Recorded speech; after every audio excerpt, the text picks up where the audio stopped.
Right, let's see if this worked. I thought it was quite clever. So this bracket for this sensor, for this parking sensor, fell off. It's glued into the bumper. And what I did yesterday was, or a couple of days ago actually, it's been sitting here for 48 hours now. I just put a little rod inside the bracket to hold it, obviously to be able to push the bracket in place, and then I use this hammer just to stay here, and I tighten up the cable tie. And I thought that was quite good, and I put some tiger seal behind it. So hopefully, it's been here for 48 hours. Hopefully this is gonna, there you go, that's the little rod that was behind. There's a few firm. Oh yeah. Right, so here's the sensor. That's the part number. I think it's going in. Yeah. Right, so tiger seal did a great job. Yeah, next job.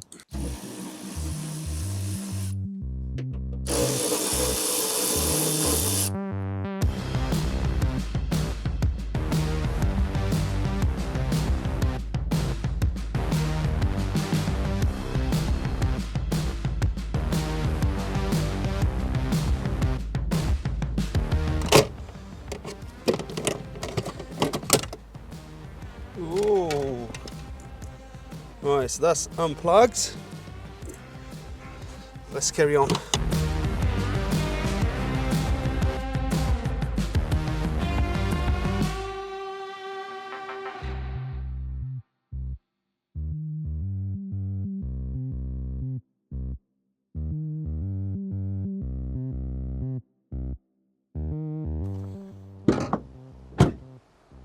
Passenger side, left side, all open.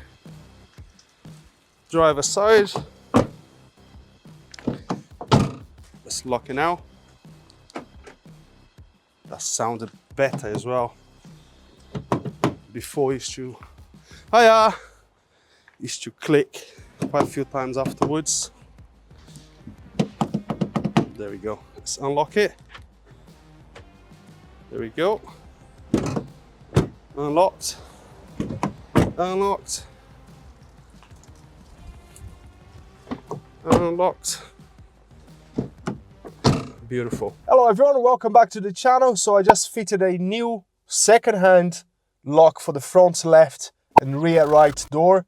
So I went back to my breaker yard and I bought another 2 locks for £22 each. So for the whole thing was like £66 for the new locks.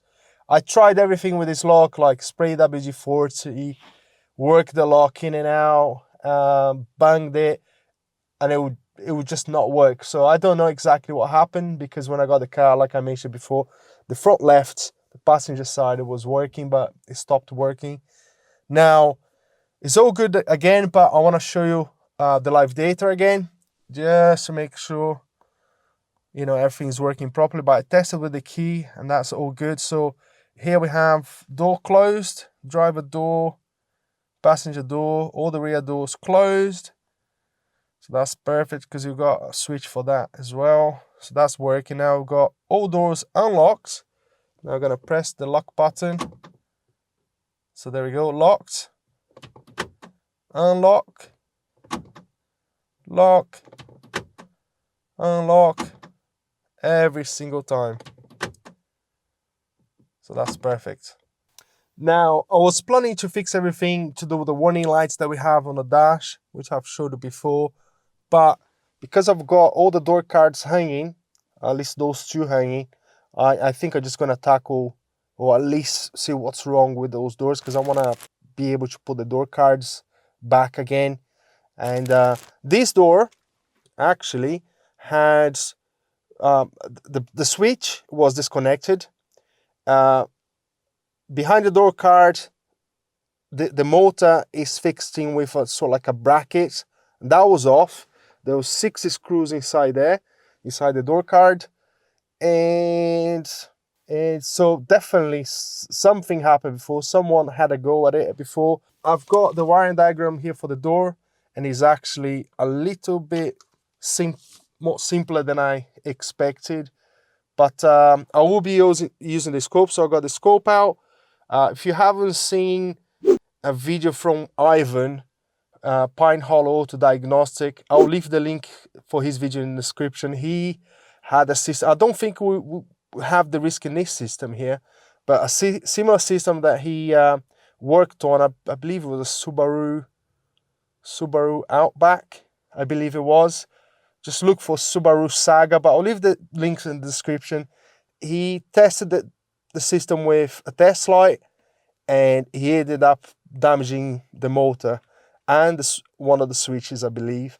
So I'm going to be using the scope. There is a LIN-BUS connection, and that will be obviously risk-free, a lot easier to see the signals. So let me show you what's going on with the windows again.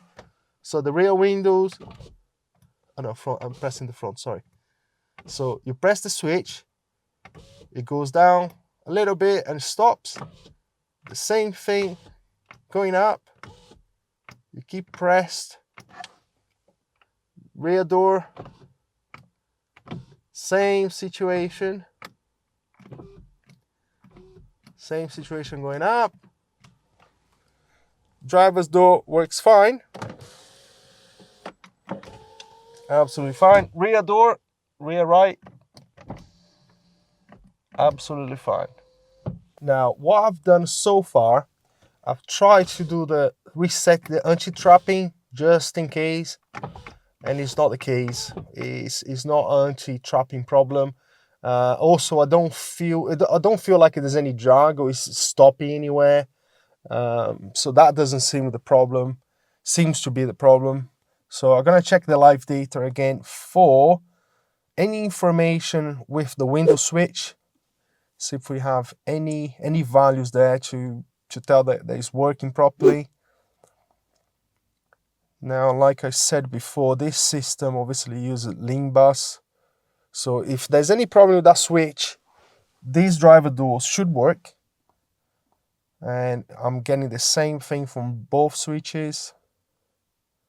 All right, so driver's door, window motor, yes. They all say yes there for every single door.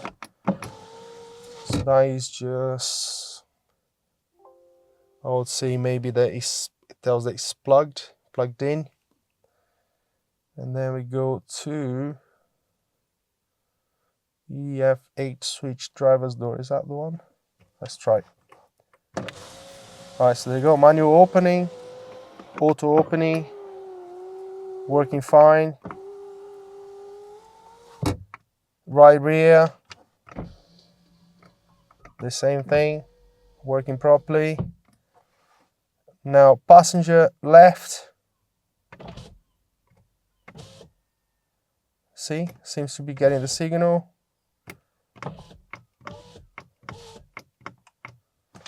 Now let's try rear left. The same thing. It's getting the signal. So at this point I can say that switches are working fine. Here we have our motor for the left hand side, left front passenger door. And I already look into the pins there just to see if it corresponds to what we have here. So the motor and the module is one unit, all in one. So you see the motor there, that transistor sign there. So it's all one unit.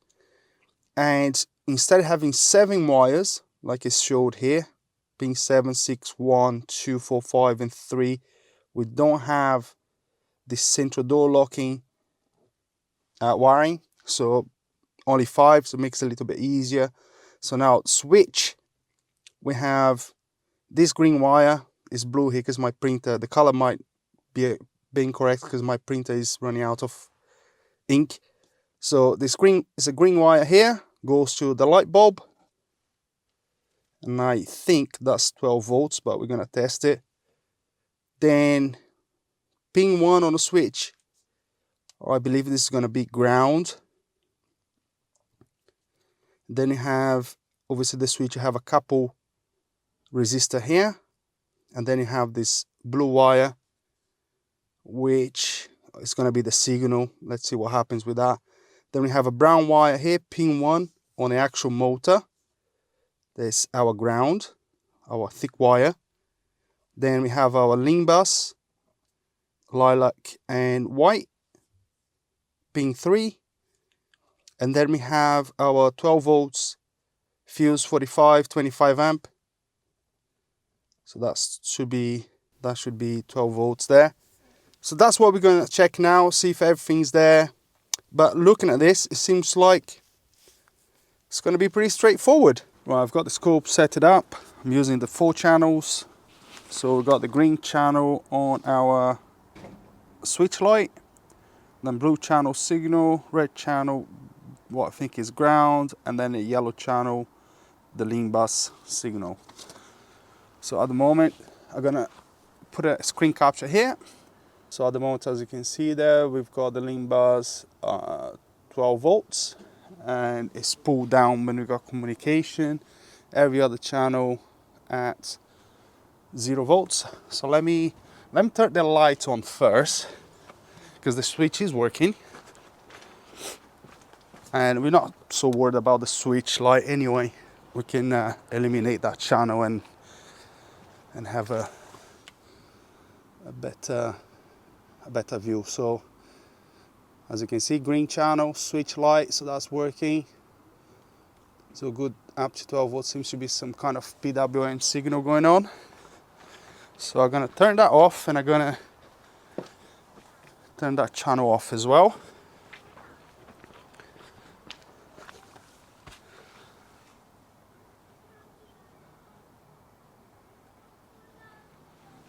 Right, so now let's put our ignition on to check our LIN-BUS signal. Right, ignition on.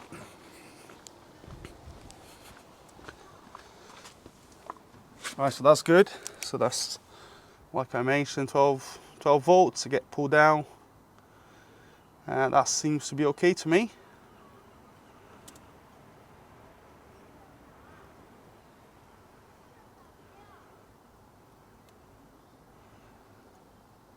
Yeah, that seems to be perfect. Now let's try our switch. So I'm gonna pull the switch to open the window. Now, okay, so that's down. I'm gonna press again for the auto. It goes down to, so get pulled down to about, say, around 2 volts, 1 volt. And then it gets put down to 0 when it's on auto, and then up about 5 volts there, and then auto goes down to about 3 volts. So that's how it works with the resistor. So I'm pressing up at the minute, and then auto, and then down, and then auto, pull down completely to 0. So the switch seems to be working fine. Right, so what I'm going to do next, I'm going to load our powering ground on the actual motor. And if you got a good powering ground, I'm gonna blame this guy. So as you can see here, the motor and the electronics, the module is all in one unit. So just gonna test load powering ground here, the 2 thick wires, and then I'm thinking maybe to check that door, because that door is working all right. It's easy to get to the switch, just to see if we get the same signals from this front switch here. But I mean, I don't think it's the switch, because the driver's door is the same thing. So, and that gets the signal through the LIN-BUS. So I believe it's the motor at this point. But I think I'm gonna check that one just to make sure. All right, so the brown wire on the black, and then green and red. Let's get my little bulb here to load the circuits.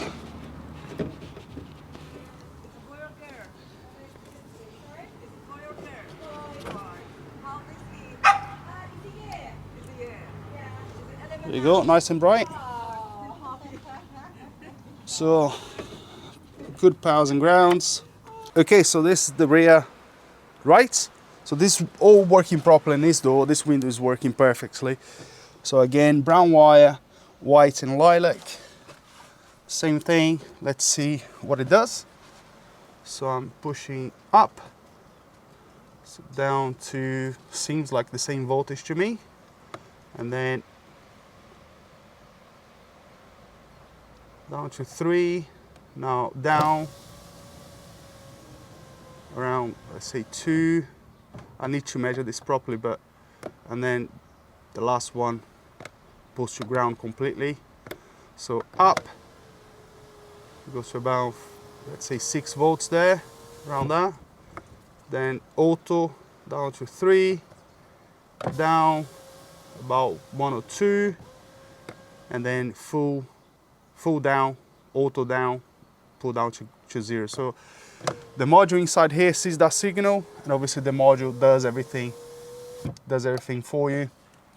You know, reverse deployer to the motor, auto function, everything is done within that module inside the motor. So I'm just gonna go inside, see if my local breaker yard have a new motor, and then I'll come back when I have another one, hopefully.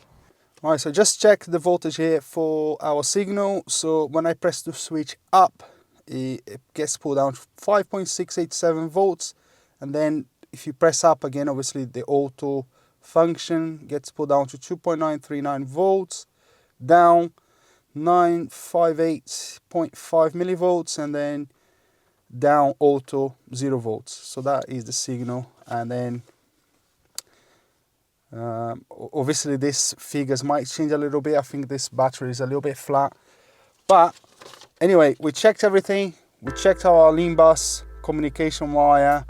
You know, all seems to be fine. It seems to be having a good chin wag there. And then powers and grounds, we load tested it, all good. The light, for the light switch, obviously is not so important, but it's working. And then we got our figures for our signal wire.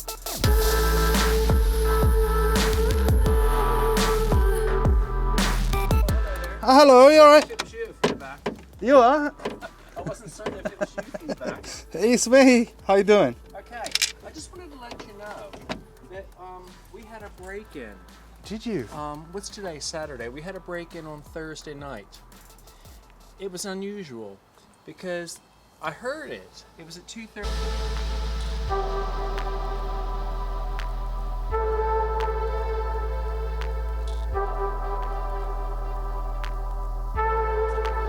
Alright guys, just got 2 new motors,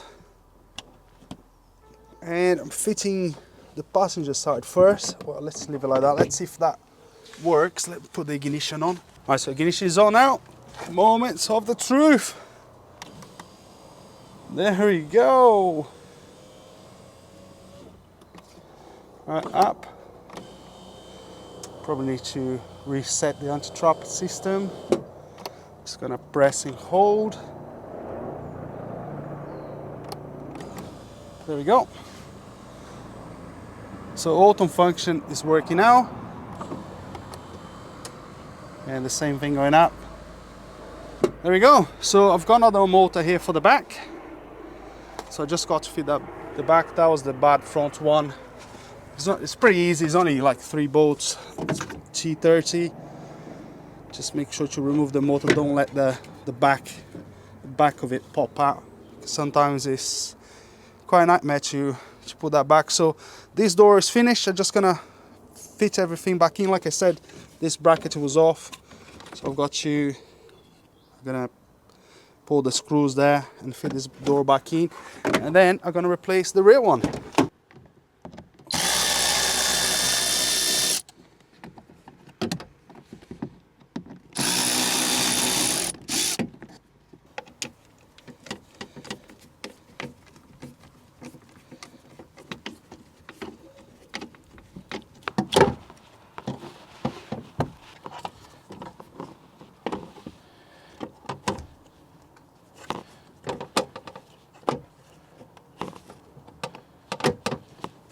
Alright, so this thing is super tight. Big pain to remove this cover for the motor, but let's try it. There we go. Put it up. Oh, I caught something here. It's all loose.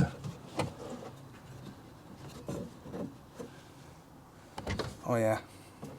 So I did a mistake here. The bracket, it's not in place. Let's see if I can push this up. There we go. So yeah, so the bracket is not in place. They're gonna have to fix that. Should be able to put it up though. Hopefully.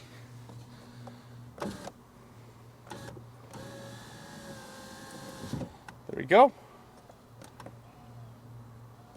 Yeah, I'm not gonna play with it because the window is kind of like turning a little bit. There we go. Working as it should now. All good. Right, so another job ticked off the list. All doors are locking and unlocking properly. The 2 windows are working properly now. I'm not gonna fiddle with that rear one because it's all loose there because it started raining now. But as you can see, I'm controlling from the driver's side here.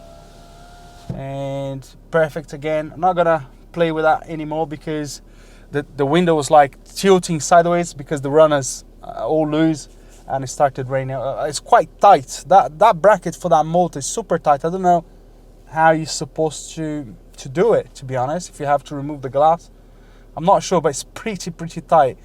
Now, the motors, I paid about £25 second hand from my brickyard, so not too bad. It's good that it's all kind of like integrated in one motor and module. And to be honest, it made it quite easy to test, you know, to test our powers and grounds, all good. Our LIN-BUS, good signal again, 12 volts, get pulled down. You know, all the lines, I didn't see any drop or any kind of noise or anything wrong with the signal. You know, looks like they were having a good chin wag there. And then we test our signal for the motor from the switch, and that was, I didn't know what was going to happen. You know, it was pulling down to certain voltage, and then the module in the motor interpret that signal and then does what it needs to do, you know, revert polarities, the auto function. So it's all down to that signal, that voltage signal, and it matches up with the rear right, which is working, so that's all good. And then the other wire was the light for the switch, which is, it was working. I saw it working, so all done. So that's pretty easy, you know, pretty easy stuff. So that's it, guys. Next, we're gonna concentrate on our warning lights, and then we'll see how it goes. But thanks very much for watching.